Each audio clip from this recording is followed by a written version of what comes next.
Snacks and apple juice. You got the apple juice.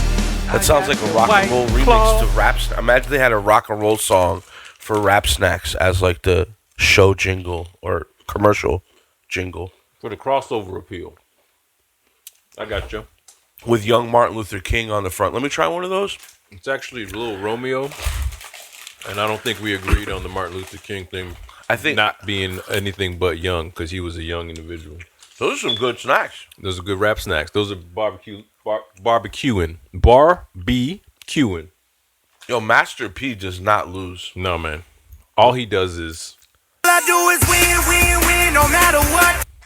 Because he's an entrepreneur from the beginning of time, of rap time. How, arguably, it's great, we always freestyle these things, but it's great how we analyze different things and bring them together. Master P came from a crazy hood, arguably a crazy environment where somebody like that should have fucked up. Like, it's an anomaly, right? That he made it out of there. It's difficult to, rise above some of the situations. Sometimes when people go through adversity like that, and you find out they go to jail or they kill people or they do, crime, negative things, right? They get stigmatized and it's kind of like almost like, oh, we knew that was going to happen. So when somebody like Master P beats those odds and becomes successful, you're like, oh man, that's crazy. There must be something special about that person. What about the flip side of the coin, though? When you're supposed to be a good person, right? Like a priest or like a cop, firefighter, right? Somebody that you look up to, so because you play this role in society, you should be one of the most honest people, one of the most righteous people, you know what I mean? One would assume and one would hope. But what happens when those people become serial killers, murderers, crime people? They become an anomaly to an extent too. On top of already being a certain type of person who wants to be a cop, because that's also an anomaly a lot of times. Is someone who wants to run in front of bullets. Or as a kid, you never thought about becoming a cop, even though you grew up some sort of military background. No, you never wanted to be a cop. I never wanted to grow up to be in the military either. My parents were like, "You're not going to be in the military." Not told me that, but say, "Hey, it's not. You can if you want to." They never said anything against me being a cop or in the military. It's just that's not something you want to do. Do something else, You didn't find it. It wasn't exactly that, but You didn't find it when you watch police movies, I don't know. And obviously this is Hollywood, but Bad Boys or something. Mm-hmm. Does it give it some type of appeal to be a cool cop? Bad Boys specifically taught me how to dress a little bit, and I needed to work out more. Okay. Those are the two things I don't from wanting to do something out of that movie. I remember, and the haircut, Will Smith haircut. I remember I wanted to get something similar. The fade that he got was what I wanted in my life at that point. And then again, a couple of the outfits they had in that one, I could kind of maybe pull off something similar in my zone in that time. And then, I need to get my shit together. I low-key wanted to join the FBI for a second. I was in ROTC in high school, and I was always intrigued by crime. I even took criminal justice as an elective. Mm-hmm. I was really good friends with the SRO, the school resource officer. Right. This is probably before I really smoked a lot of pot. I only probably tried it once or twice. Mm-hmm. Being in ROTC definitely gave me the same ideas of I don't know if I want to be in the military. We went to Parris Island, where the Marines go to boot camp. It's rough over there. Yeah, South or North Carolina, and they it's go hard, through man. this It's thing. not for everybody, bro. The things they have to go through, and then the last week, the Crucible is crazy. They're trying to break you. They want to harden you because what you have to do is hard, and more. I give props to those gentlemen and ladies and other, I guess, And all the time when I speak to them or when I have a conversation about them, even if I'm saying something like, I don't think we should be in certain places doing certain things around the world. I'm not talking about like the E1 who's jumping out of a plane with a parachute on or whatever, you know. You think you have to be a little crazy to be a copper and be in the military? I don't think crazy is the right word, but I do think it takes a different type of individual to know that you can go out the door or go in the door or around the corner or off the building or out the plane or whatever, and there's a chance, better than average chance, I would say, because the average chance for me to pull out a gun and pull the trigger on somebody is near zero. Is that considered an aggressive way of acting? Shooting a gun? Mentally deranged? Aggressive. Extremely. Okay, so crazy has two definitions. Deranged. Can you read the first one for us? Mentally deranged, especially as manifested in a wild and aggressive way. Stella went crazy and assaulted the visitor. Okay. Two, extremely enthusiastic. Yeah. I'm crazy about Cindy. So that's a positive one. Right. Extremely enthusiastic. So you can be negative and positive with crazy. Yes, absolutely. So that's the line I want to draw here. Master P is a crazy motherfucker. As far as like going in and building this massive empire, putting his son on, like just not taking money basketball, up front, not taking money up front, playing basketball. He was enthusiastic, a fucking crazy about hip-hop and making business. To rap as shitty as he rapped, but still made it hot. Business. He is the dopest, shittiest rapper ever. Oh, come on! No, for real. No, if we're gonna call him a shitty rapper, in technical terms. He's a shitty rapper. Yeah. Do you feel him? Oh, I'm hearing that buzz again. You hearing the buzz? No, I think it's just starting to right. Yeah, I think a person like Master P is crazy enthusiastic, but you have to be crazy to come into hip hop during the 90s. Remember when he was on the end of 4321? They wouldn't play him sometimes. There's a song. It's because it's a long song. There's like 5 verses on that. But they put him at the end, and in some places they had Redman, Method Man, Cannabis was on it, LL Cool J, arguably the best MCs at that time, and they put Master P at the end. And some radios would cut him off. The point is, he had crazy adversity. Are we gonna? Okay, hold on, real quick. Are we gonna say that Baby is a better rapper than Master P? No, but they fall in that's the all same. I'm gonna say. If you go down, if you were at the public library of rap, right next to Baby's book, there would be Master P's book. No, and for the same reasons generally, right? The money and the even the part of the New country Orleans. you're from. Yeah. So, but I'm saying, like, we can't, we're not calling Master P the shittiest rapper. No, I'm saying he's one of the shittiest best rappers. Okay. All right. I just want to, because regardless, the work ethic, the ability to be like, yo, I just conquered rap. I want to go play basketball. It's crazy. And he played basketball. he wasn't just. He didn't buy into it. He was a basketball player. Made shots. Then averaged points. Dropped movies. Dropped sequels. Arguably, he made sequels. Arguably, okay, not just Rap Snack, but Romeo. That was a home run. Oh, he made all his own. Made a whole business. Made him from his nuts. Made him. You know what I mean? From his nuts. The man is an incredible human being. It's colleges, isn't he doing some shit with colleges? Anyway, so and I would hate for Master P fans to watch this, and then us try to assimilate Master P to this guy Gerald. Well, we're just saying the polar opposite of opportunity and how far crazy drives you, and like how you assume certain things about people when they start things. Exactly. So you would think that Master P was going to be a crazy killer, drug dealer coming out of New Orleans, coming from hell, but he turned that shit around. All the way around. And then you have on the other side of the spectrum of humanity and their attributes. Yes, look up attributes of humanity. That's a Phraydoe P terminology. Gerard John Schaefer is a motherfucking cop, and he's a motherfucking serial killer. Damn. And he wanted to be a priest. Oh. Yeah. Like for real? For all the good reasons? Yo, Kimberlena. Kimberlena. What you saying? Give us the facts, Kimberlena. Shout out to the 75% of our audience that's outside of the USA. Looks like more people living abroad enjoy Florida stories more than Americans. Go figure, humans are weirdos. People like Gerard Schaefer make me want to stay in algorithm. If I ever become a real woman, I'm more likely to get robbed, raped and killed. Wow. Humans and some fucked up weirdos.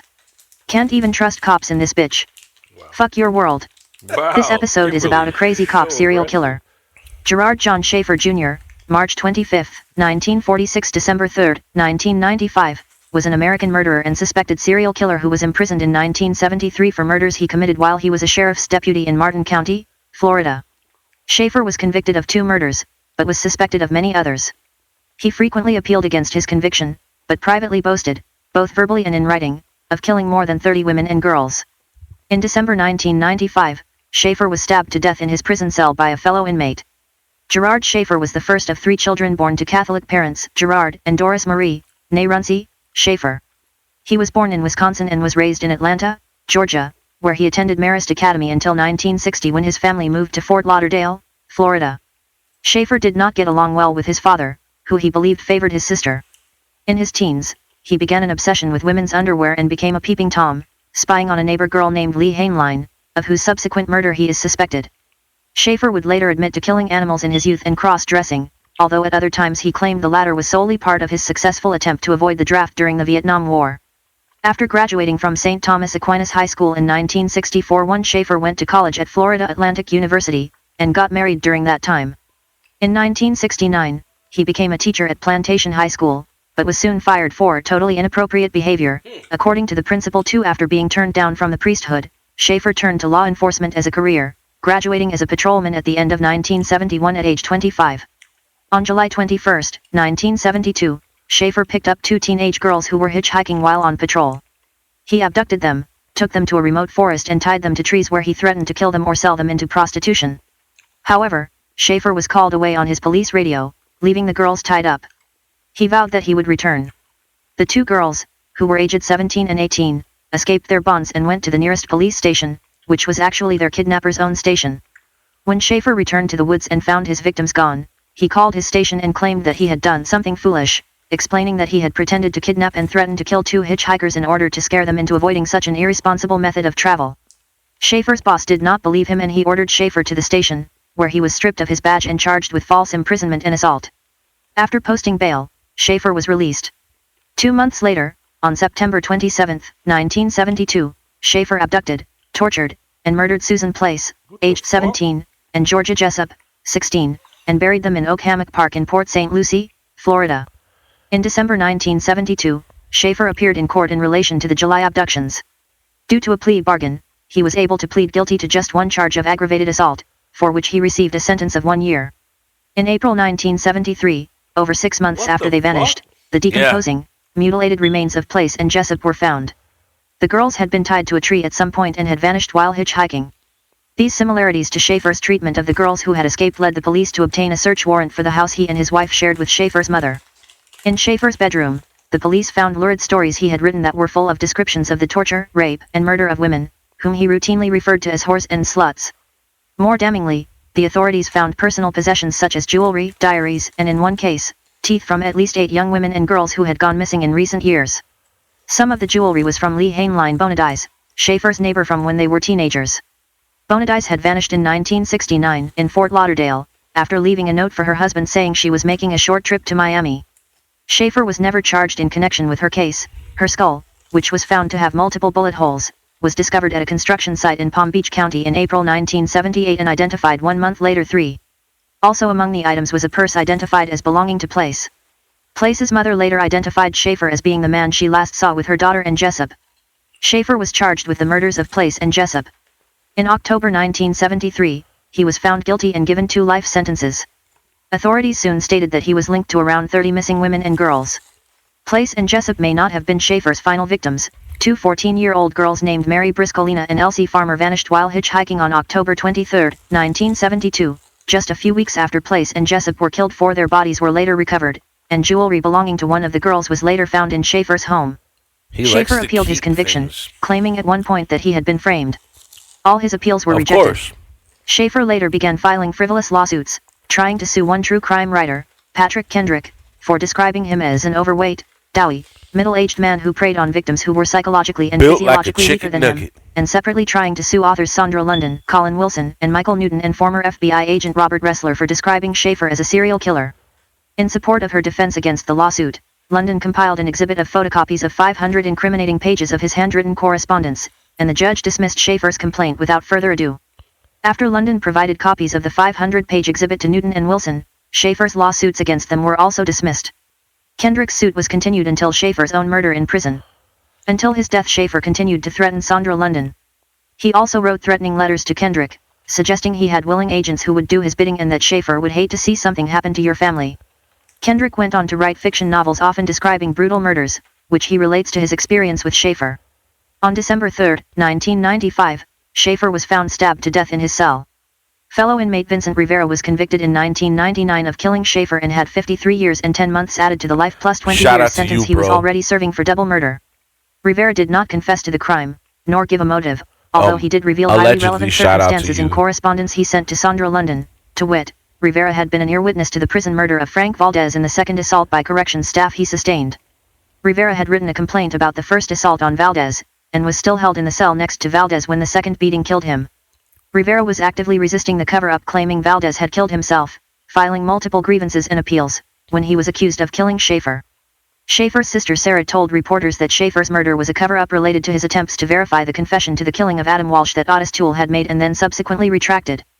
Sandra London declared it was more likely due to Schaefer informing on other inmates. Snitch behind bars, In the year too. before his demise, Schaefer repeatedly had human wastes thrown at him, and had his cell set on fire twice. Damn. Schaefer made multiple statements to London, to the effect that he used his status as a death row law clerk to get confidential information from prisoners which found their way to the prosecutor's office, only to be used at trial against the inmates. Schaefer's classification officer stated to Sandra London that this was why Schaefer was under siege, because Schaefer's last attempt to curry favor with authorities had targeted an inmate who was well respected behind bars. Official sources put out the story that Vincent Rivera killed Schaefer in an argument over a cup of coffee, but after attending the murder trial and debriefing Rivera, Sandra London declared this story implausible, noting several little-known facts. A full palm print in blood was found on the wall of Schaefer's cell, but when lab results failed to match it to either Schaefer or Rivera, the evidence was thrown out instead of being presented to the jury. Schaefer's body was found covered with boot prints, and expert testimony at Rivera's trial established that the patterns of the prints That matched state those of boots prison issued right to over his corrections face. officers. It was further established that no prisoners were allowed to wear those. His face said, just do it. Yo, when we did that episode, go check it out. Good versus bad Florida cops. This guy ends at the worst possible police officer in the history of policing. Like, In Florida or ever? ever, but in Florida for sure.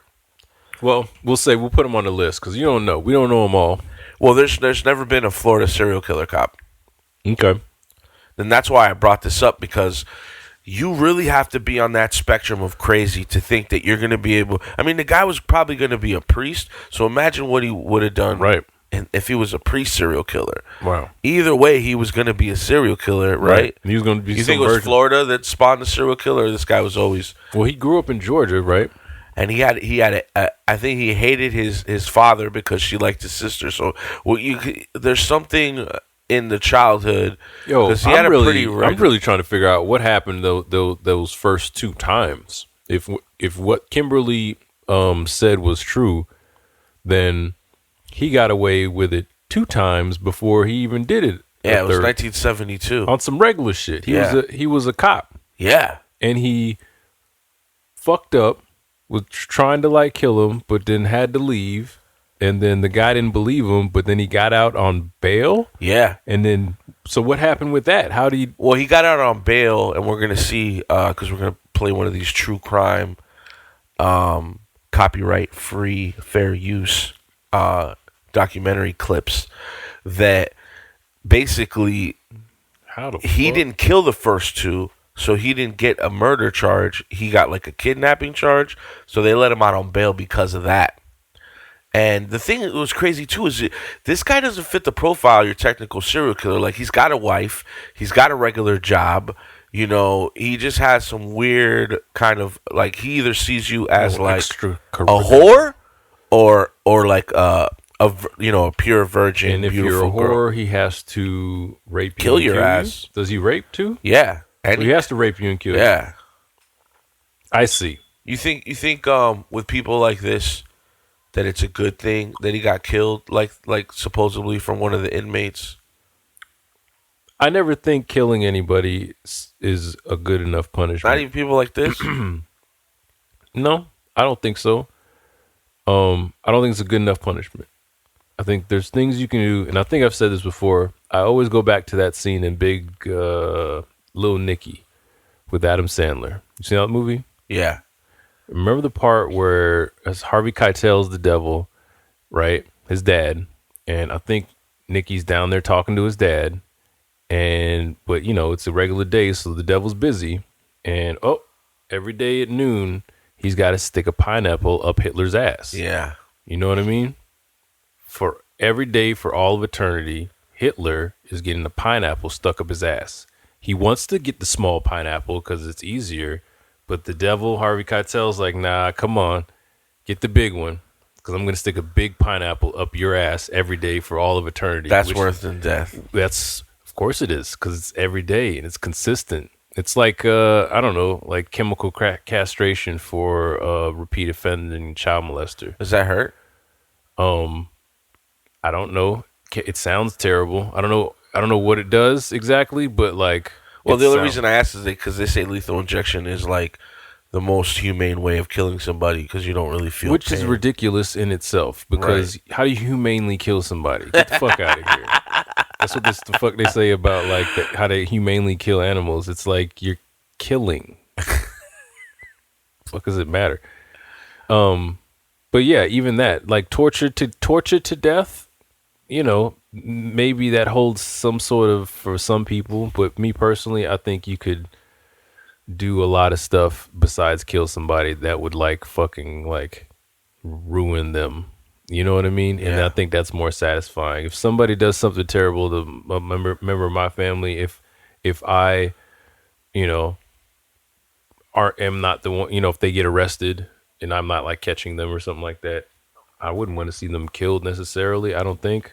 I'd want to like see them punished a lot over and over again, so they know and they learn, and other people see it and they learn. You know what I mean? It doesn't have to necessarily be pain. I'm not talking about sticking a pineapple up anybody's ass. Yeah, that sounds like some Jesus, like no, not even real, not even like just not. I'm not talking about like re-education or like talking to Jesus or I'm not even talking about like therapy. I'm talking about like something that they would hate. Make them do a dot matrix painting that you set up so that the side of this mall looks great. You get some sort of like that thing, that's a dope idea. and then they just got to do this. Yeah, and if they don't, something bad happens. Whatever, they just gotta, and they hate it because they want to kill people, but they can't because they gotta and they gotta do that, something like that forever. Yeah, you know what I mean? I agree with things like that. It's just like, it just blows. Yeah, it blows. You killed people. Now you're gonna do something crap. You gotta pick up the dog shit at the park. You gotta like back-breaking labor that people hate. You know what you gotta do? You gotta clean the urinals on fucking taco night at Madison Square Garden, because that's the little deal we have in the state of New York. 20,000 people taking shit. That's what you gotta do, bro. You gotta do it for free. Yeah. And it's gonna be in there just watching you. Yeah, because Martha doesn't need to do that anymore. Neither does Juan. No. We're gonna find something better for people to do. We're gonna get the jobs that nobody wants to do. We're not gonna force them upon people they're gonna find something better to do. Imagine if we could do that to people like Hillary Clinton or like as a punishment. Epstein. Not a fine. Yo, you can't die in a cell, Epstein. You gotta clean toilets for the rest of your life. Got these crappy jobs, man. Yeah. Shave the balls of dogs. Yeah. You know what I mean? Clean the assholes of dogs. Give sex workers. We have to add services. Physicals. Yes. Do the actual insemination of the cows. Yeah. When they forcibly stick an arm up a cow's ass to like inseminate them. You have to do that. You're not saying like he jerk off forever and then we take his sperm and make people. No, that'd be weird. That'd be weird. That'd be weird. And I don't think that works like that. I don't think it works. You just jerk him off all day. No, like they like have imagine like a jerking thing off that till you just stick die. into the- Like that was your death penalty. Wow, like then we're talking like Wu-Tang. I'd feed him, keep feeding him and feeding him and feeding him. Yeah, but We went off on a tangent. Sorry about that.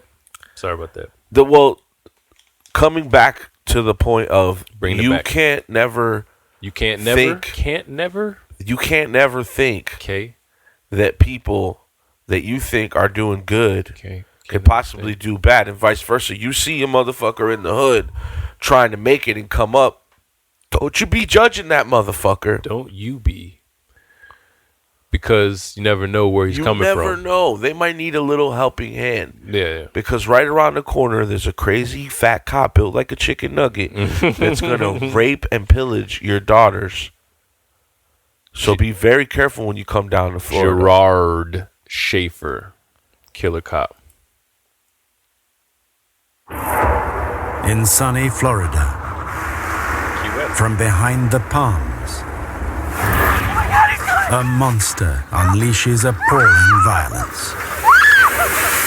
What they found, grown men got physically sick. We could do such a better job Where at detectives this. probe further, they enter a depraved killer's twisted mind.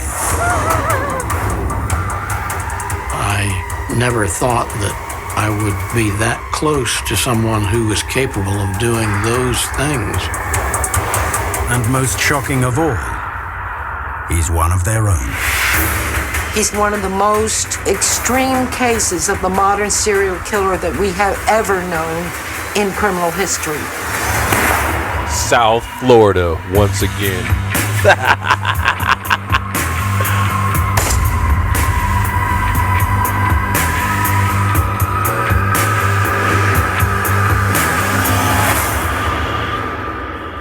Not cop killers, killer cops. Let's take a look at vacant properties in Sacramento. Select vacant from the sources menu.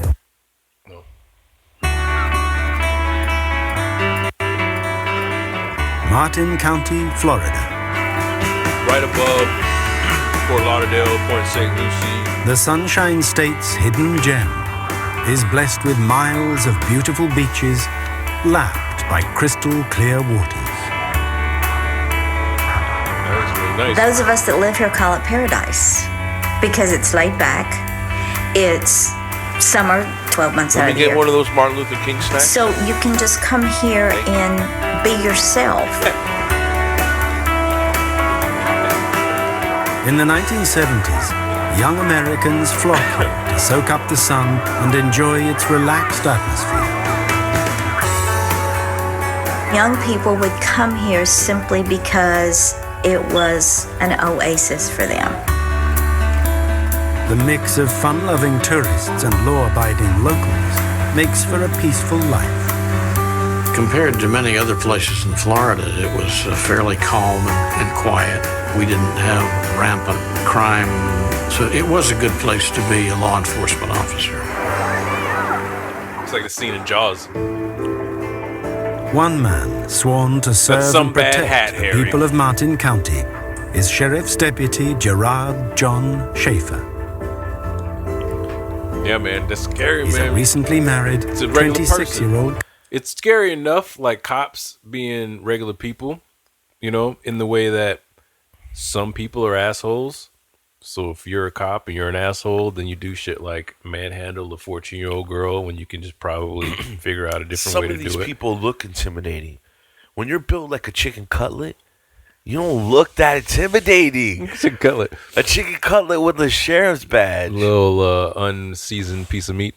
College graduate, and one of the sheriff's most promising new recruits.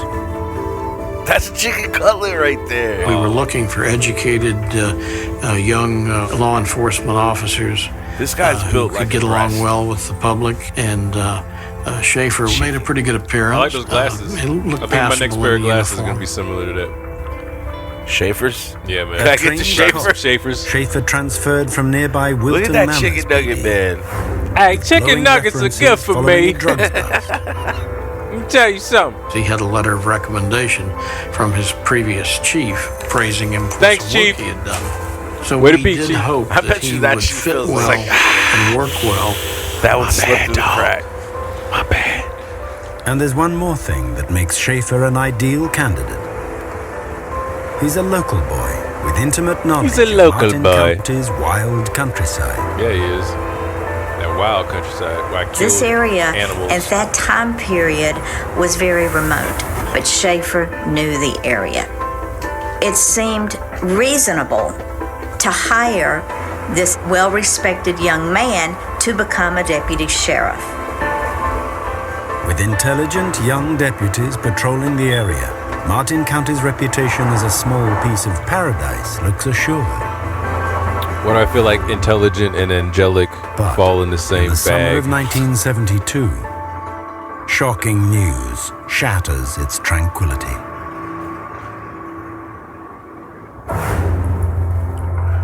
July 22nd. Sheriff Crowder receives a phone call. It's from his new recruit, Deputy Schaefer, I'm sorry, boss. and he sounds worried. Yeah, I've done something foolish. He told me basically, he says, "You're really going to be mad at me. I've really messed up. I've done something very stupid." Schaefer tells his chief he'd wanted to teach two female hitchhikers about the dangers of accepting lifts with strangers. Thank But you, in Schaefer. trying to do the right thing, he's overstepped the mark. I was trying to teach them a lesson. He told me he took the girls into the woods and tied them up. He left them there so that they would feel some fear. I've never had anyone call me and tell me things like that before. Schaefer says when he went back to check on the hitchhikers, they'd disappeared. He's in big trouble, and he knows it. Crowder orders Schaefer straight back to the sheriff's department and heads out to search for the girls. Goddamn chicken nugget. Nothing prepares him for what he's about to discover. Out on Hutchinson Island, Crowder finds the girls running for their lives. They are terrified. When I Okay. got out to that area, So this may not be the most popular opinion, and it's not even all the way serious, but those girls never hitchhiked again. So let's say he wasn't a serial killer and he was out just gallivanting as like a, If his story was true, and he just wanted to teach people lessons. Mm-hmm. It's like an escape room. right? I don't think it should happen, and it should be still illegal. But the truth is, as long as I'm seeing the end of the story correctly. No, they died. Oh, okay. No, they didn't. Okay. Die. These people actually survived, but unfortunately, Some other women obviously didn't. But these two girls never hitchhiked again. yeah. Yeah. Let's go. I mean, shit. Something like that happens. they were almost Goddamn, I might not even walk out the house again. Some crazy shit like that Why do happened. girls like getting choked while having sex? learn I that think it's a somewhere. combination of like You gotta learn that somewhere. safety and danger. Yeah. You know, just a little bit. Not really choke though. It's like a A press? you know, it's like a grip. It's like a passionate press. Yeah, it's like a grip. It's a little grip action. hysterical. I just cannot help but believe they actually feared that they were about to die. Hey, you're being punked. Deputy Schaefer's claim he was only trying to scare the girls is clearly not the full story. Yeah, shit worked. That's why, ladies, when you're driving home at night and the sirens go off, you better pull over to a lit parking. Lit. And because you never know, man. And then that's another excuse for the cop You to see think that you're all doing the some time. crazy shit. Multiple times a year, there's Man. like a fake cop And this was in the 70s. And that's in the 70s. This was in the 70s. You can't Google shit. You can't, you can't turn on your Instagram live and with your friends. But you're damned if you do, you're damned if you don't. Because if you don't pull over right when he wants you to or she wants you to, now you're fucking evading police. If you're on a road like Alligator Alley, for instance. Yeah. Down on South Florida. I was scared. A stretch of road that's dark as shit that has Everglades around you. You get lit up 4 o'clock in the morning coming from the West Coast, going to the East Coast. What do? That's scary, bro. You got to pull over, right? I don't know, man. And there's no service out there. Stories like this. And there's no service out there. That stretch of road, too.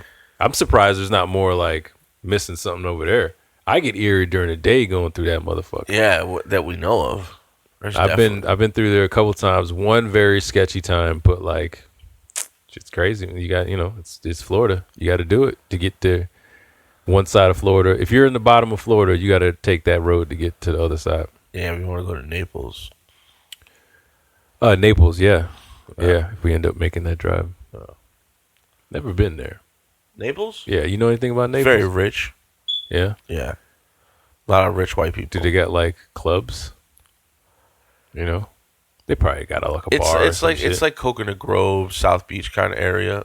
That's the but it's not like live on Sundays or nothing like that. You can throw a couple bucks at the locals. We're definitely gonna break some bread out there though, because it's Naples. It was certainly much more sinister than the little rendition that Schaefer had given me over the telephone.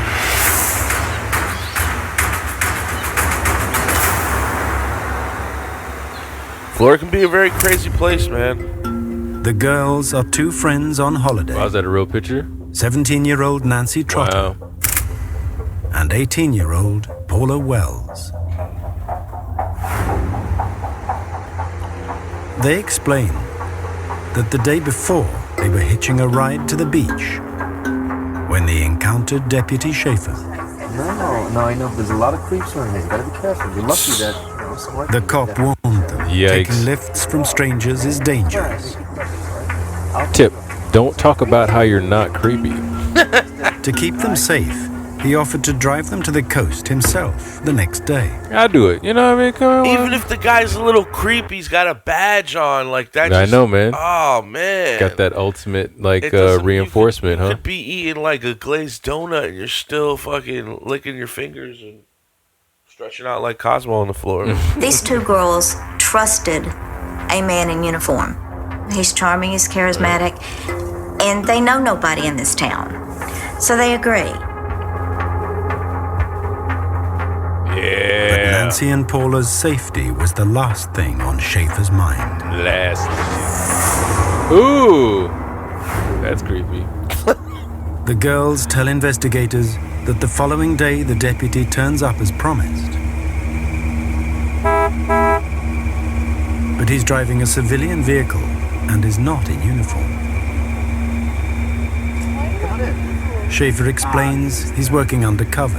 It's special observations. Special observations. Get in the back, yeah? Not operations. Reassured, observations. Nancy Hit him and with the Paula get special into his OB car. on him.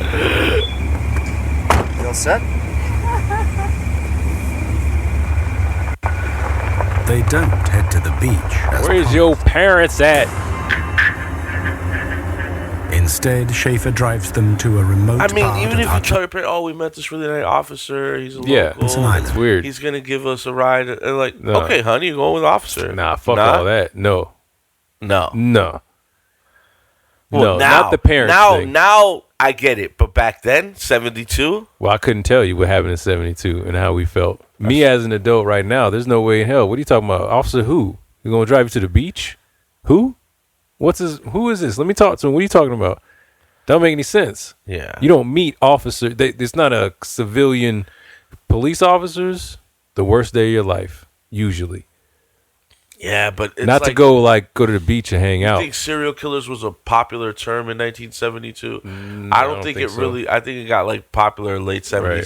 80s. And, I don't know when. I don't think it was Yeah. popular necessarily. well, yeah, but as far as it being a term, like, oh shit, I think Ted Bundy really Ted or maybe man. what's the other guy, Gacy or something like that. It's a bunch of them. Maybe, but as far as like this, all I know is that you don't know. Whose fault is it that we talk about this all the time? And I think that the answer is, I'm gonna say it and then answer it. I think it's Hollywood that is at fault for glamorizing this whole serial killer shit. Mm-hmm. You know, even for fucking. You know, and I think we're being hypocrites because we're going to do the same thing, is create content around this stuff. But we talked about this during the Ripper murders too. But like, this one is definitely intriguing because he's a cop. Yeah, he's a fucking cop. It's scarier because he's a cop, and you have less control over like a bunch of people siding with him and giving him the benefit of the doubt. You know what I mean? Yeah, because he was going to be a priest before. Like, the way this guy navigated his life. Was he ever trying to be a teacher? He was, remember? But there was some inappropriate behavior there. Super inappropriate, right? Was it, they said? And like, he extremely got inappropriate? fired, and he's like, oh, well, if I can't be a teacher, I'll be a priest. Wow. I'm just trying to get in your business. The priests were like, no, weirdo, you're not allowed. Like, we're weird. Priests call the weirdos. Way weirder than us. So he went to the cops. That's ridiculous, dude. What is the percentage of cops, do you think? Because there's definitely, we've already proven this. There's good cops and there's bad cops. And everything is circumstantial and situational. So how many fucking serial killers, cops do you think exist? I mean, maybe they haven't done it, but they're thinking about it. Me personally, I try to, without taking too much into account, just think that any job, any occupation, whatever, any institution. Is this guy the snow leopard of the cops? Institution statistically should fall along whatever the lines are in that country. So whatever the national statistic average is for serial killer, that's what's in a cops. So if it's 3%, then it's 3% in the. If it's 3%, this guy's the albino python of the police force. The albino python? What did you say? Albino python. I was like albino pythons. Bars. He's different. Yeah. I mean, but it's statistically, I would just say if you go into enough Burger Kings, you're right. If you put all the Burger Kings in the nation together in a bucket, there's probably like a few guys in there that are like keeping their mom's head in the basement or something like that. You know what I mean? Or at least one. Yeah, but there's way more Burger King employees than police officers. This is like an elite group of people. It's not well, that's arguable. It isn't an easy thing to become a police officer, but it's not like the hardest thing in the world. I think we talk about this again. Go check out the Good and Bad Police Officers podcast that we did. But it's like, you still gotta. Well, it is 1972 too. I don't think this. And it's small town. Yeah, small town. It's more Martin like County. Is it Martin County, Florida? Marion. I think you're saying Marion. No, not Marion. It's Martin. But like, is that where we are right now in the history of the? I think so. Okay, yeah, it's right above St. Lucie. Yeah, right by the Fort Lauderdale area, a little bit north of that. North of Fort Lauderdale. Yeah. Well, look at those eyes. Got that smirk. Got them chain you up smirk. Where he subjects them to a terrifying nightmare. Look at these little spiders. He slaps handcuffs on the girls. Right now. Eyes forward, come straight ahead. And forces them into the dense undergrowth to a spot he has specially prepared. After he tied their hands, he tied the noose around their necks and tied that to the limbs of the tree. This guy's dirty. Schaefer forces Nancy and Paula to balance on the mangrove tree's slippery roots. One misstep and they'll die. If one of those girls had tripped and fallen off the way he had them perched on these roots, she could very easily have been killed. While the girls lie, like, no, I was trying to teach them a lesson. Schaefer torments and molests them. Then, suddenly he departs, leaving the hitchhikers balancing on the roots. Before he goes, he tells the pair what will happen to them when he returns. Schaefer told the girls that he would be back later to finish the job. And he told the girls that one of them would die. They just had to decide which one.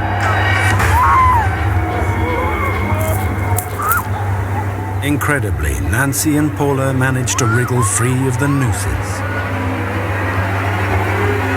They run for their lives.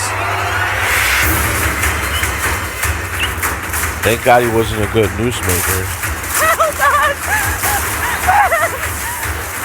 Had these two girls not been made of strong stuff, they would not have lived to tell the story, and Schaefer would have never been caught. That's that type of stuff that's strong.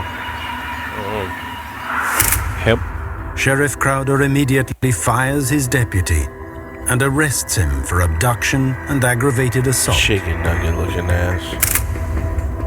Schaefer is released on bail. His trial date set for 4 months' time. How though?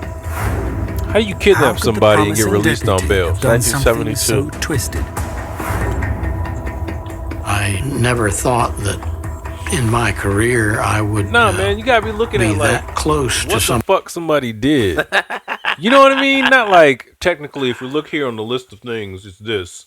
No, bro, he had them strung up. Why are we letting him back out in the world? Because he got bail. What? Guilty till he's innocent till proven guilty. Nah, the motherfucker guilty as shit. That's why he got arrested. Anyway. Quality.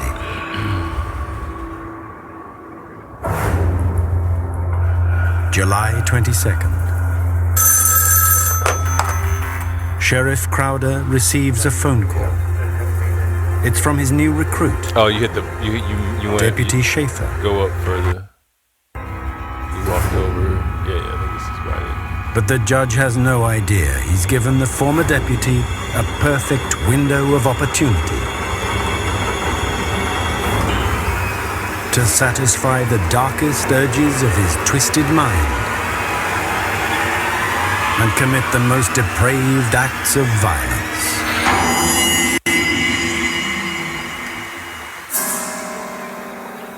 April 1st, 1973. St. Lucie County, Florida. 2 men collect rubbish on Hutchinson Island. They hope the discarded can. It's 1972. You think it's really a black guy and a white guy? Yeah. Will fetch a good price at the recycling center. Like almost 10 years after Jim Crow. But little do they know, today they'll find more than they bargained for. Oh, gosh. In the twisted undergrowth, they make a shocking discovery. God, it's a body! The heavily decomposed remains of 2 young women. Scared as shit. What they found at this site, grown men got physically sick.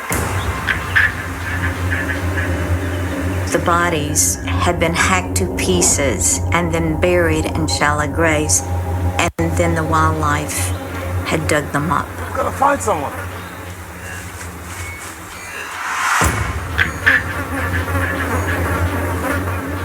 Local detectives rush to the scene.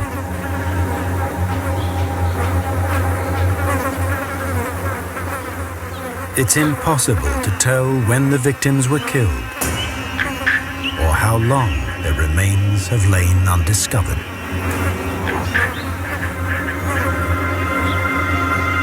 In the state of Florida, between the humidity and the heat, bodies will decompose within 24 to 48 hours. Damn. And when I say decompose, you have to use a shovel to pick them up.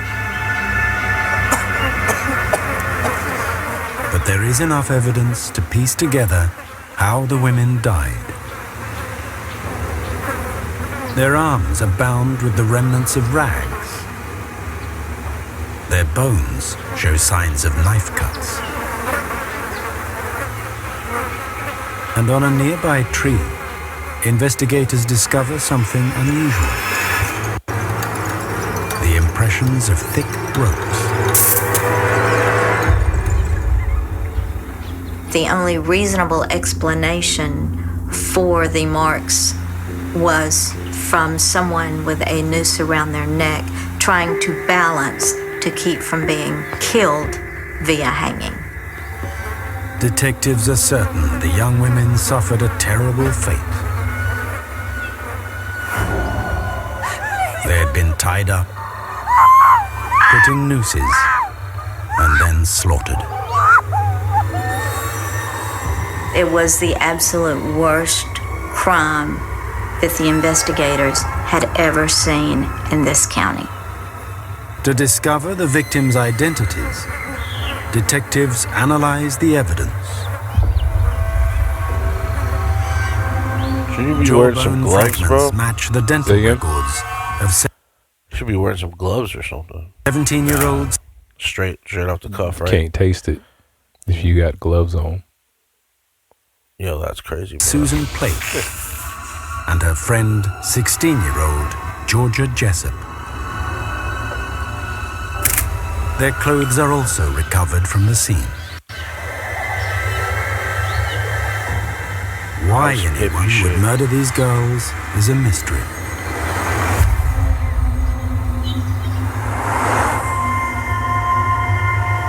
Searching for leads, investigators question Susan's and Georgia's parents.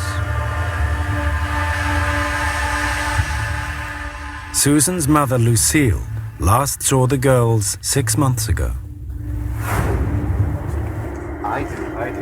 They were picked up from her home in Fort Lauderdale by a man in his 20s called Jerry Shepard. I'm laughing at how like the Lucille had her laughing at how down. they made the buttons kind of like pull apart on the shirt. His name was Jerry Shepard instead of Gerard Schaefer. Yeah, he tried not hard to cover up his It's about this Jerry Shepard. But Jerry assured her that he would not hurt the girls, that he would take very good care of her daughter. When you have to assure He said he someone, wouldn't. when you have to assure, like, what's she supposed to do? He said he wouldn't. Bro, have you ever picked up a girlfriend in your past and told them that I can assure you, sir, nothing's gonna happen to her. She'll be back. No, I've never told somebody. I once had to sign a piece of paper when I got some money for a Cancun trip, but I'm talking about picking up a girl. No, I know. I'm just saying. Nothing like that's ever happened. No, I've I've never had to like, explain myself to somebody's parents. Like, I was inside this guy's house. Maybe I've been asked, "Oh, what do you guys do?" "Oh, we're going to the movies."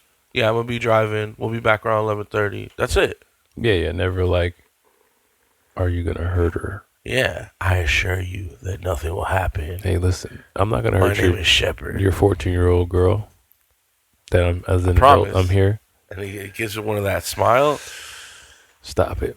Tell me, Pull out the chicken nuggets are 22. good for me. His intentions were noble. I got noble intentions. Noble. Ma'am, I have noble When the girls intentions. failed to return home, their I know, bodies I know turned- hindsight's 20/20, but it's like some of these things, it's like, Well, not everybody, grows up the same way. And if we're talking about the 70s, then we're talking about a 40-year-old, 30-year-old mother who was born in the 40s. And things are different then. So maybe, kind of like how I drive down my street and it's a main thorough street. It's a main street in the city. And I see maybe 7 and 8, 9-year-olds walking to school. And I'm just like, nah, what are you doing? Like, why do you let your little ass kid walk to school in this day and age? it's true. Because I got to go to work. I hear you. But they're 8, and this is not the best part of the world to be it's that way. I mean, but sometimes you got to, build these kids up so they're ready for the world.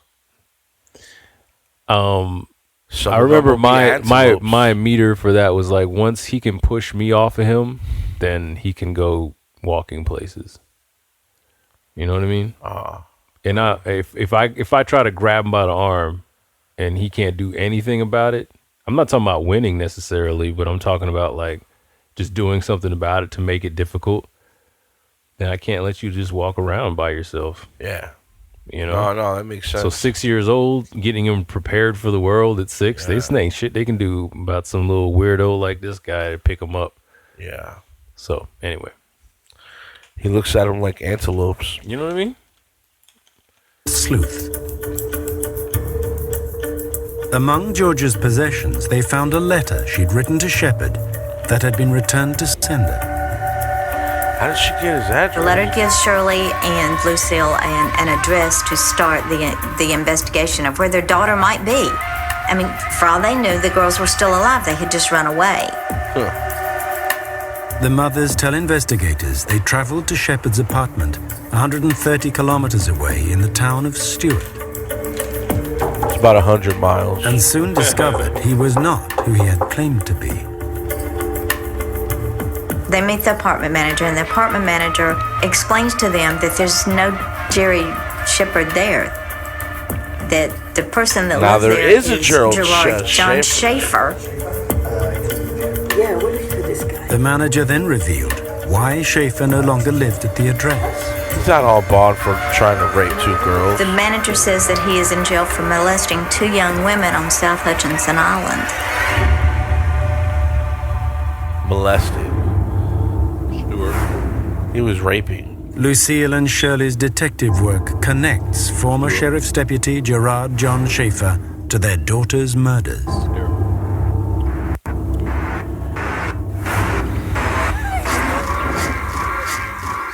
He is serving time in prison for the kidnap and assault of hitchhikers Nancy Trotter and Susan Wells 8 months earlier.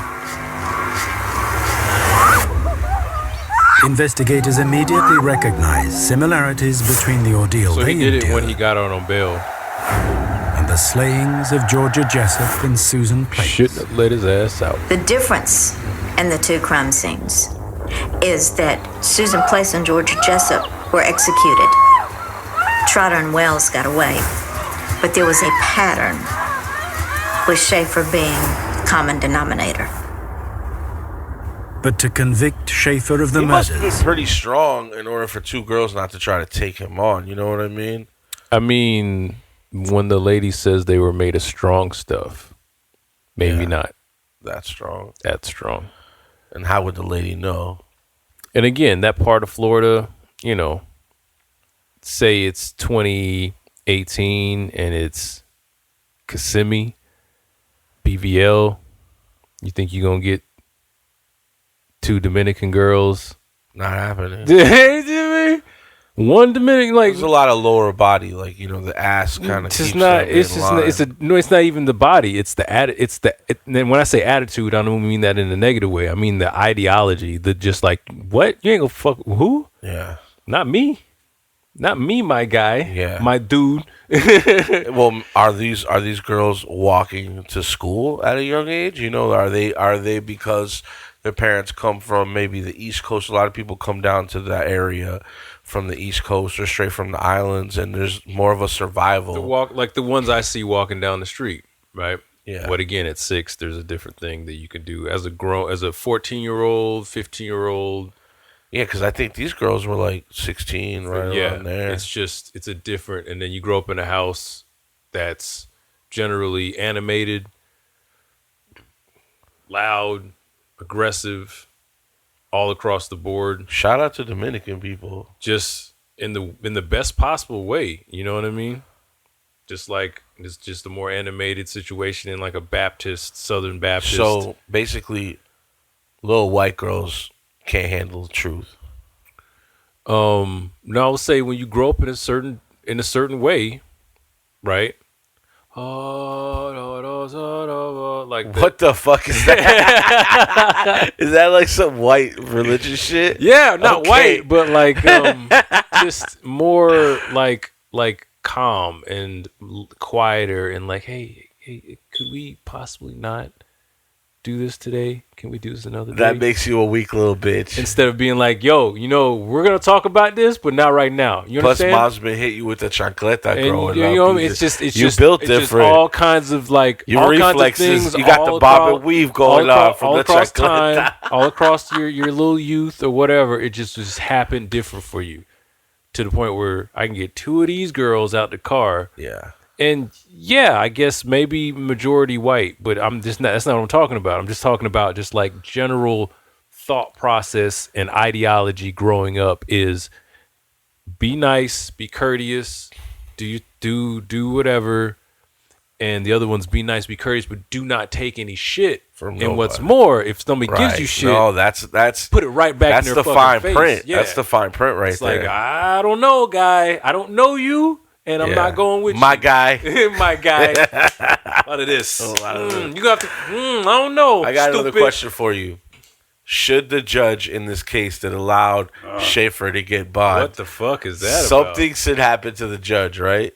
The judge should like lose his shit or maybe go to jail. Me how you hear that story and be like, all right, see you later, $200 or whatever it was.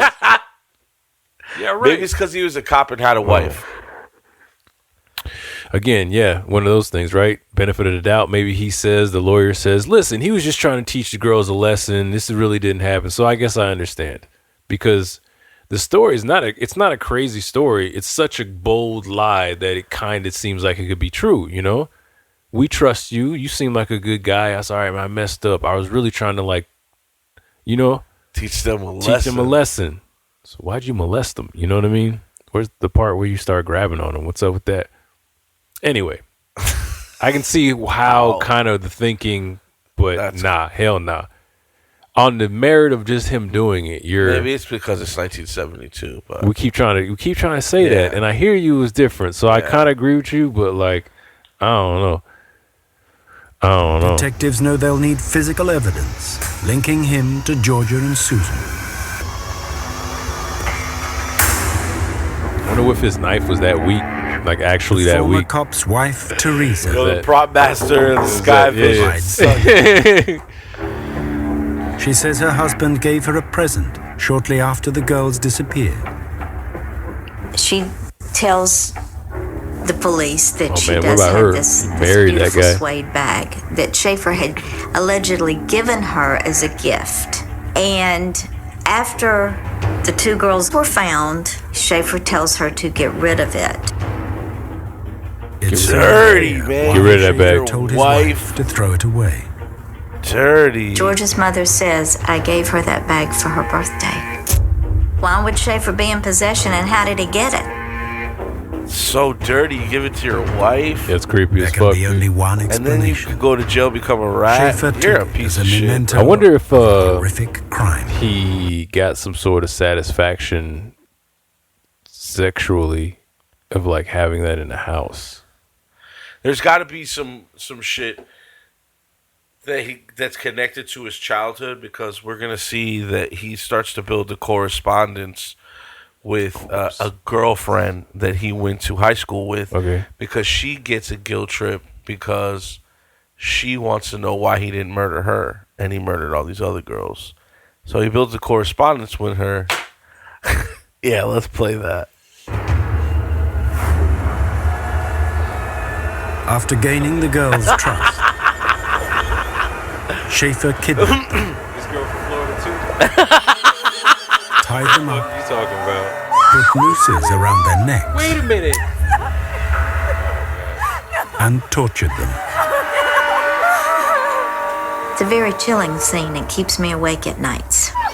You have a man torturing you, saying things like, one of you decide which one's gonna die. I'll let the other one go. After slaying the girls, Schaefer butchers them and buries their remains to cover his tracks. Oh man. But this scenario has a crucial flaw. Schaefer seems to have the perfect alibi. When Susan and Georgia's bodies are discovered, Schaefer is behind bars for kidnapping. The question is, how could Schaefer have committed the second crime when he's been in jail since January 1973. It's impossible for him to be in two places at once. Because it was so decomposed. But there is a window of opportunity during which he could have carried out the murders. Oh, when he was on bail. Thank you, Judge. Have a good evening, yeah? Susan's mother says Schaefer picked up the girls on September 27, 1972. Busting open. All right, you all set? 2 months after he was released on bail. A chilling realization dawns on investigators. During his 6 months of freedom before being locked up, Schaefer turned killer. He got his wife situated, he got his affairs in order, and he committed an execution. This guy's got a lot of time on his hands. September 27th, 1973. This guy. That haircut, huh? Gerard John Schaefer stands trial for the murders of Susan Place and Georgia Jessup. The jury's verdict How is come he ain't unanimous. handcuffed And or why is he nothing? smiling? Guilty.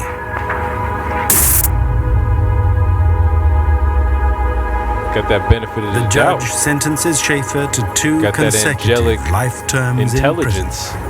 Know what I'm saying? That angelic intelligence? But Florida's homicide detectives That's his rap name. suspect they haven't heard the last of him.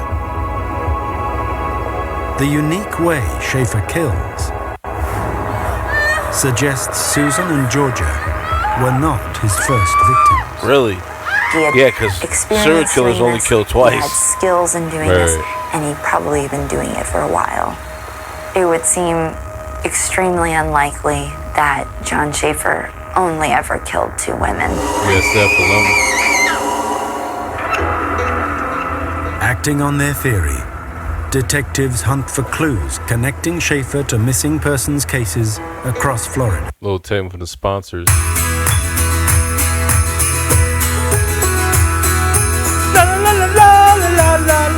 ABC Liquor. They learn, before his incarceration for the kidnap of Susan Wells and Nancy Trotter, Schaefer moved his personal belongings to his mother's house. There, investigators make a series of shocking discoveries. Hidden in a box is a collection of disturbing stories handwritten by Schaefer. Grim tales describing sickening violence against women, many with grotesque illustrations.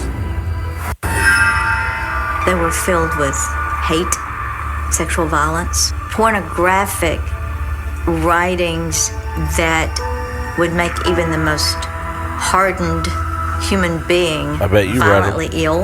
You like that type of shit. It's possible they're fantasies, merely the imaginings of Schaefer's warped mind. Yeah, sure. Possible. But investigators notice a troubling theme. He can't draw. In all of the stories, Schaefer talks about nooses, tying the victims up, torturing them, just mentally breaking down his victims to nothing. Is it possible Schaefer's writings are not just stories, but What? accounts of real murders? What? His way of remembering past crimes. If he never got caught for killing, he'd probably be a novelist. You mean to tell me you killed so many people you can't Detectives are remember? about to discover they've need to only draw a scratched the picture? surface of Schaefer's Write some depravity. notes down to remember this person you killed. Buried in his past Goddamn. is a trail of horrific crimes Killed everybody with that small that ass could knife. make him one of the most prolific serial killers Nope, there's in a guy. American history. There we go. One of the most prolific serial killers in American history because he killed so many people. according to this Investigators British sift guy. through the possessions of former We haven't sheriff's seen deputy Swaggy and anybody coming down the convicted stairs. murderer, Gerard John Schaefer. They're looking for evidence that connects him to the disappearances of women across Florida. This guy is not intelligent looking. Carefully concealed in Schaefer's room is a container filled with personal items. jewelry, including a small gold locket and a distinctive brooch. A brooch. They don't belong to any women in Schaefer's family. Why would Schaefer have earrings and necklaces and other paraphernalia that did not belong to his wife or his mother? Probably belonged to people he murdered. Brooch. Coincidence? I think not. I think not. I think not, Sherlock. Detectives link the items to 7 unresolved cases of missing women filed over the past 4 years. Shit was ugly. It's strong evidence Schaefer is a practiced killer. The fact that investigators found USF. so many of these trinkets and trophies in Schaefer's home, she sounds like it would lead us to believe he likely couldn't control himself and only stopped doing this twice. It would seem very rational that he was a serial killer. Wow. It seemed rational that he was a serial killer. Share the evidence. I wish they would have interviewed his mom or his wife or something. With officers in Scott, neighboring you guys are slacking. The number of potential victims more than trebles. Trebles. Other police officers from other states started calling in saying, "We've got this missing girl. Do you have anything on her?" That guy's definitely a cop or a serial killer. Why? Because the mustache. To at least mustache 32. glass ratio. At least 32. Damn. Schaefer must answer for these newly discovered crimes. That face either says I'm going to kill you or I just farted. Circumstantial. He's like, without the victims' bodies, securing justice will be impossible. Because there were no bodies to tie him to any of these cases, nobody, the prosecutors could not go back and try to convict him. There was a fear that those cases would never be solved.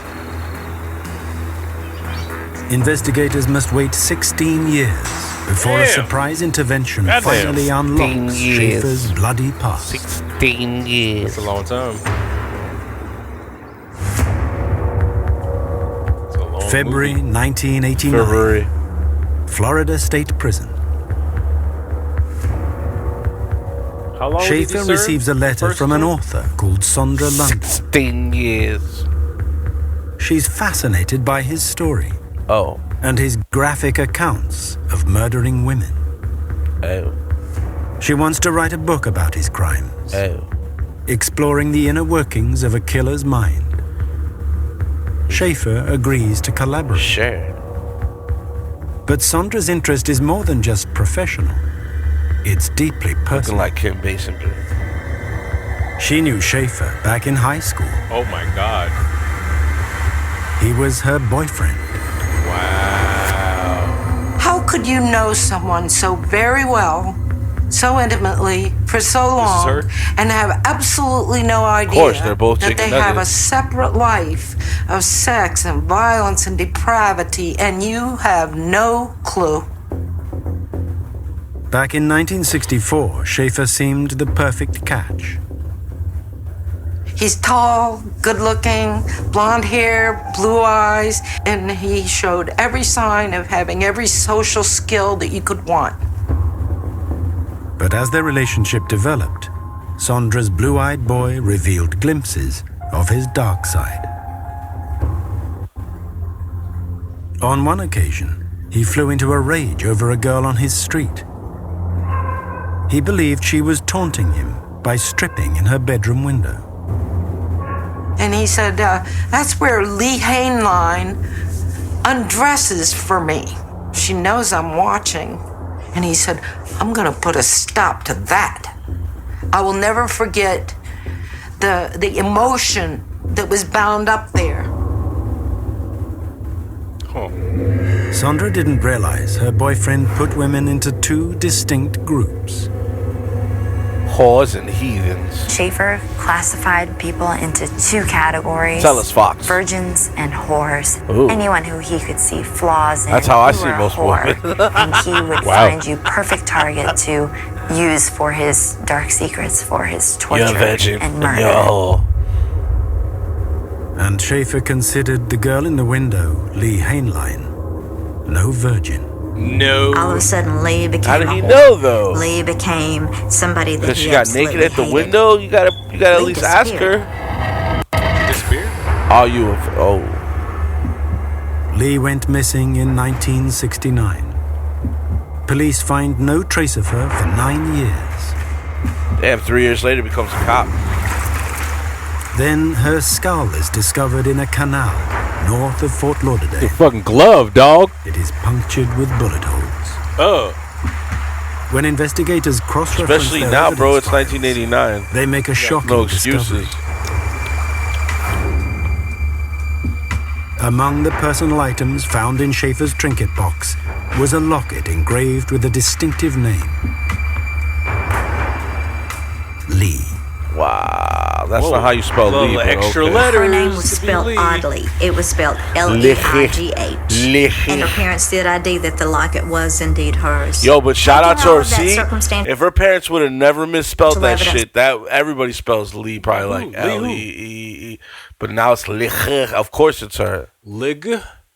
together, it could be possible that Schaefer murdered Lee. Could be possible. She's dead, If and you Schaefer found the did locket kill in his room. It means he was already a murderer before he became a police Let's officer. not jump to any conclusions. I'm saying, man, there's too many like issues with like. That's because he's intelligent and When Sandra angelic. learns Lee's fate, I mean, same thing with she's stunned.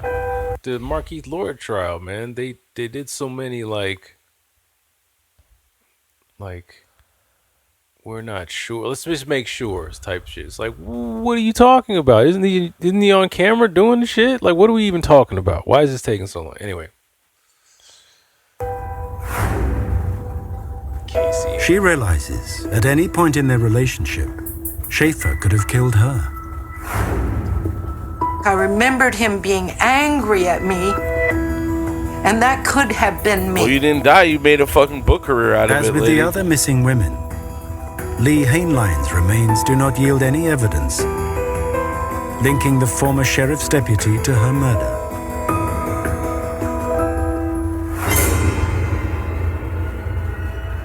For the time being, Schaefer is untouchable, and he knows it.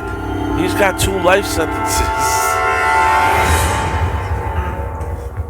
20 years after Lee's slaying, Sandra sits down with her former boyfriend. That is not Sandra. Her face looks It's way clear he different. still revels in the misery he's inflicted on his victims. Confident the authorities will never connect him to the crimes. I asked John, do you still write those stories that you got arrested for? And he wrote back, boy, do I. Boy! Behind bars, Schaefer scrawls graphic tales of torture and murder. Just like the stories investigators discovered in his mother's house years earlier. Now that he's sat in front of an author, he sees an opportunity to Ex-girlfriend. publish them for the whole world to read and bask in the Like, evil glory name it Diary of of a his Chicken infamous Nugget. crime. Oh god.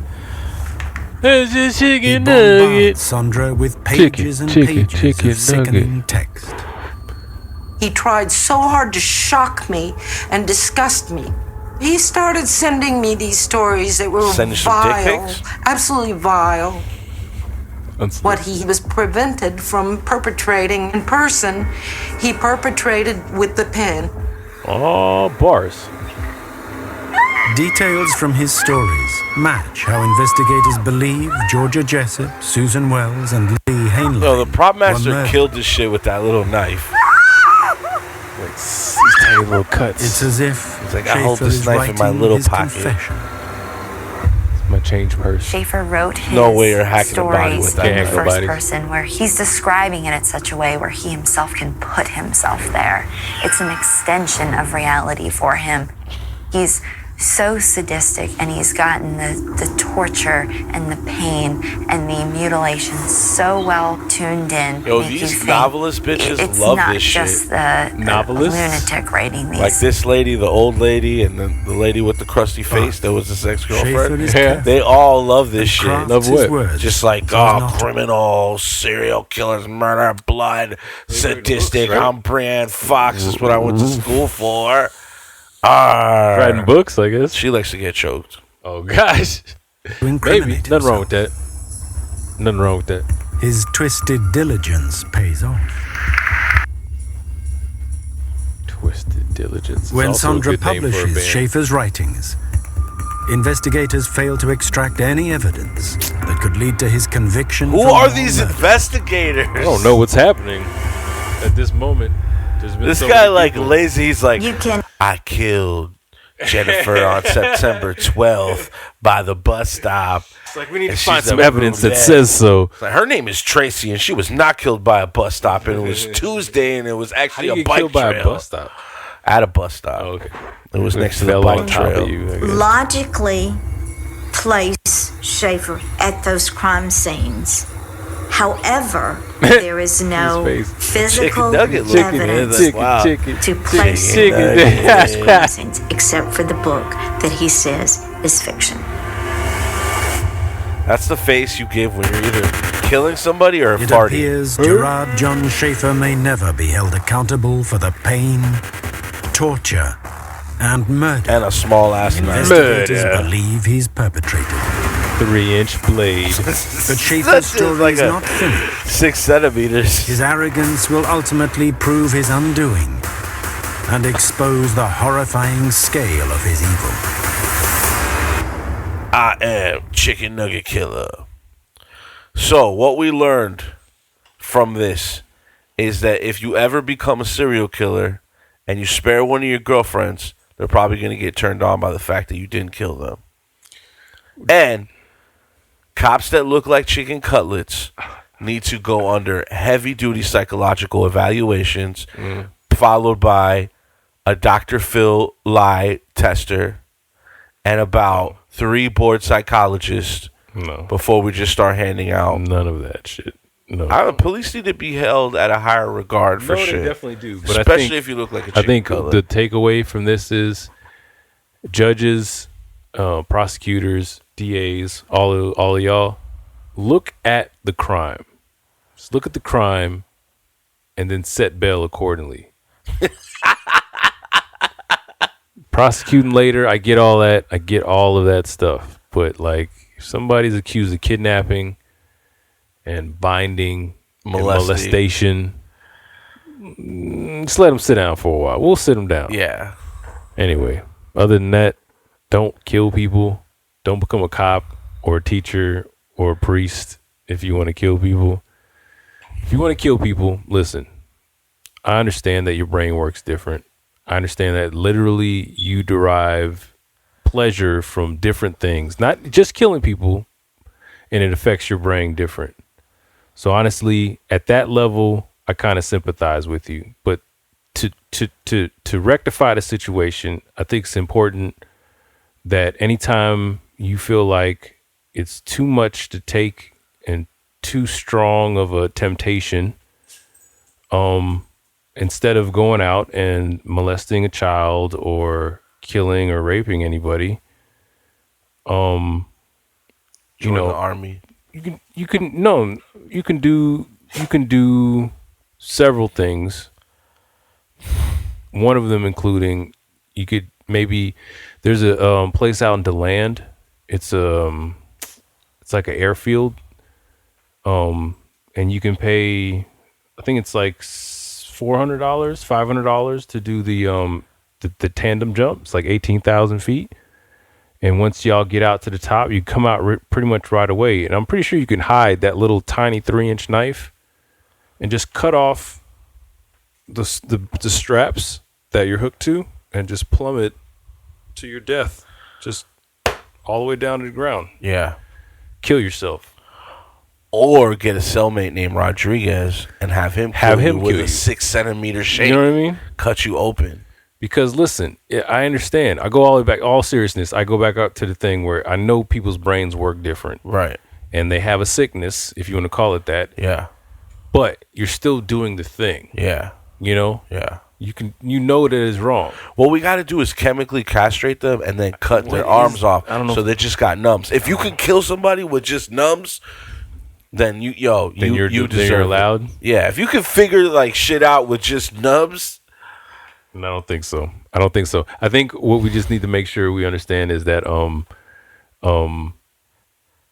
oh, sorry. I don't know what chemical castration is. I don't know what chemical castration is exactly. Tape that 6 centimeter knife to my nub and watch me go in. Nah, man. Don't kill people, man. Don't do weird shit to people just because you live in Florida and it's expected. And definitely don't do it because it's popularized by people like us and making documentaries. I don't know if we're popularizing it. Bro, though. this shit is interesting as fuck. And that's what's fucked up about it. I think it is interesting, but there's nothing fucked up about it, I guess, that it's interesting. Oh, okay, because there is fucked up things about it. No, there's tons of stuff fucked up, but the fact that it's interesting and that it's Florida, an anomaly. It's the same reason why we like Master P. It's the same reason we like Master P, because it's such a crazy thing. Yeah. It's holy shit. Yeah. It doesn't happen a lot. Exactly. And he is also not the worst rapper coming out of New Orleans. No, but at least he doesn't look like a chicken cutlet. Right. True. And he produced a young Martin Luther King. This is freshproducefloridamedia@gmail. And if you email us and you're the third email, we will send you a pack of rap snacks with Dr. Martin Luther King on the front of it. That's not true. We're not going to do that. We're not going to send you. I'll send you a pack of rap snacks. I doubt he'll send you a pack of rap snacks. Third email, put your address in there. I doubt it. I'll write you like prison correspondence. If he does, I'll give him a handshake on the next podcast. Well, my name is Phraydoe Peans. My name is Christopher Barbecuing with my honey Thompson. And this is episode 43. 44. 44? Yeah. God damn, we're podcast whores. Godlike. That was rhyming. Godlike. Peace and love. Okay, I'm the only one in this room professional enough that I know of to carry this Glock 40. I'm the only one.